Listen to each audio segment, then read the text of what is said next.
Welcome everybody to Wednesday's Outside the Box.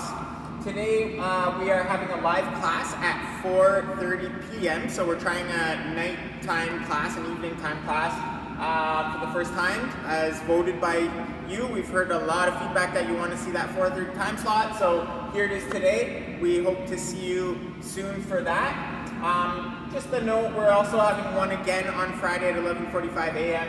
and this Thursday, so tomorrow at 1 p.m. we're going to be on through Laurier's Instagram and website. So we will put up a post tomorrow on where you can find us for that quick express class. Pass it over to Eddie for the workout. The workout today, we got the one movement, handstand push-up. So Thursdays we've been building a lot of the accessory work, getting ready for these handstand push-ups. On the Wednesday here today, guys, we're doing 60 handstand push-ups. You want to find a progression that you can do about 5 push-ups. Now, in your first few rounds, when you're a little bit more fresh, maybe that means you're doing 7 or 8. On the later rounds, when you're a little bit more gassed, you're still able to do 3 handstand push-ups right away. Okay, so 5 is that magic number. Now, some of you guys, maybe that's just regular push-ups. Maybe it's push-ups from the knees, from the toes, into the Divebomber. You're using an object to elevate your feet off the ground.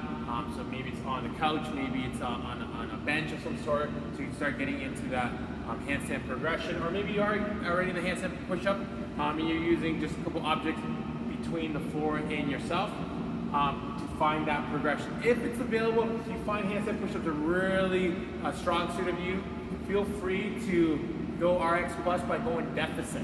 So maybe it's an inch deficit, maybe it's a foot deficit, I don't know, okay? Play with it though, because you're wanting to do about 5 handstand push-ups every time you get there.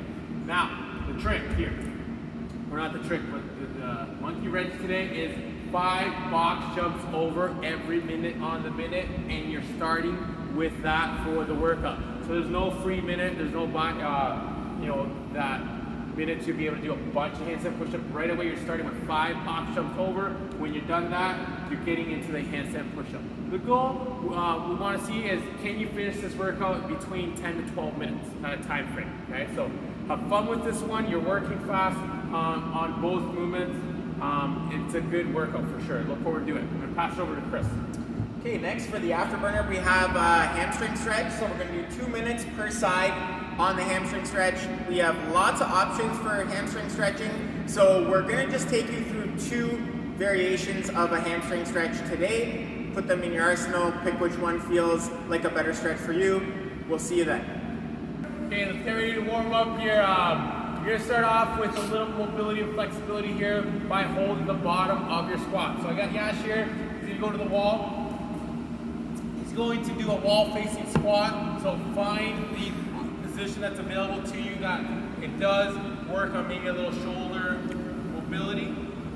The goal here is that hip mobility by going to the bottom squat. So you're going to go down, guys.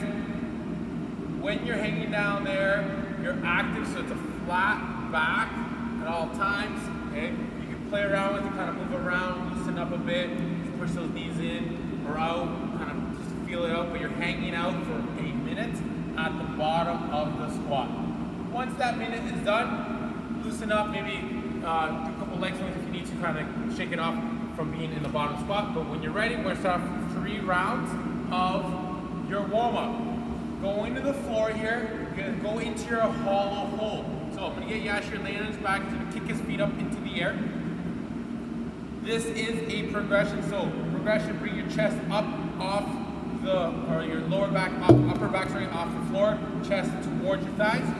This is a hollow hold. Now, if this is easy, you can slowly start lowering those heels down. Find the progression that is available to you because you're holding this for 15 seconds, okay? After those 15 seconds, you're gonna go into your jackknife. So you're gonna tuck in your hips, or sorry, your thighs to your chest by hinging and pinching the hip. Take advantage of the jackknife to really activate your hip flexors, which will help you on your jumps that you're doing the box jump for the box jump overs. When you've done 15 jackknives, from there you're gonna go into a single arm plank. So push-up position, but you're gonna lift one arm off the floor. When you do that, watch how much tilting may happen, whether it's in the shoulders or whether it's in the hips. Try to keep it minimal as possible, okay? You're gonna do that for 10 seconds on both sides. So 10 seconds on one arm, switch over 10 seconds on the other side. When you're done that, you're going for 5 to 10 tempo push-ups. Again, to warm up, so if doing 10 is too hard, don't do 10, do 5. If 5 is too easy, go up a little bit more. But starting with the push-up, we're gonna go nice and slow and controlled into the push-up where you focus on your checklist, retracting your shoulder blades, elbows tucked in, core tight, pressing up. If that's easy, progress it to the Divebomber. Okay, so for that Divebomber, you're going to shift your weight forward so that way your head's touching the ground in front of you, in front of those fingers, not in line or below.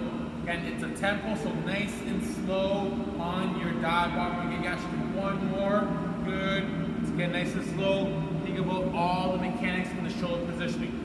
If that's also available, or maybe you're progressing each round, and by the third round, you're ready to do a couple handstand push-ups, that's the next movement I want to show you guys for your warm-up. So again, 5 to 10 tempo handstand push-up is an option, so you can take it nice and slow, core is tight, elbows are tucked in, then pressing up, whether you're kipping or you're doing them strict, depending on your range of motion and what you feel comfortable. Key here though is tempo, slow tempo warm-up positioning to really activate the muscles in your upper body and midline to help you in that handstand push-up. Have fun with the warm-up and the workout. Okay guys, so in today's workout, as Eddie mentioned at the whiteboard, we're picking a progression of handstand push-up where you think you can do, when you're a little bit fatigued, somewhere around 3 to 5 reps. If you're picking any of the progressions and you knock out 20 at a time, this workout is going to be over way too quick. You won't be getting the desired effect out of it. So remember picking the right progression. In the warm-up today, we went over things like regular push-ups, dive bombers, which are 2 fantastic options for some of you guys. Now, for the workout, we have some over box jumps. Remember, you're starting off with this. So your first round, 3, 2, 1, go. We're starting off with the box jump overs. If you don't have a box, you can find any object and just jump right over it. So try not to let your feet go out to the side of that object, but you want your feet in line with each other and directly over that object for those reps. After you're done those, we're going to get into those handstand push-ups for the depth of today. Because we have gone over the other stuff, the other options, we're going to talk about kipping. So for a kipping handstand push-up, if you guys are still new to it, there is some timing involved, there's a little bit of balance involved. So we're going to start off first by loading ourselves up into a wall. Notice we have an ab mat here, guys. You can stack cushions or something underneath your head so you're not all the way down if you're still new to these. You're gonna lower yourself down to the ground, push your butt against the wall, and then you're gonna bring your knees down towards your chest. Notice how the knees get low enough so Yash can pull his rib cage in and activate his abs. From here now, he's gonna violently kick his feet up, and that pressure through the hip is what forces his body in that upward position. So you're using your hips here to assist your shoulders. Again, all the way down, butt against the wall, knees come down, drive the heels and hips upwards.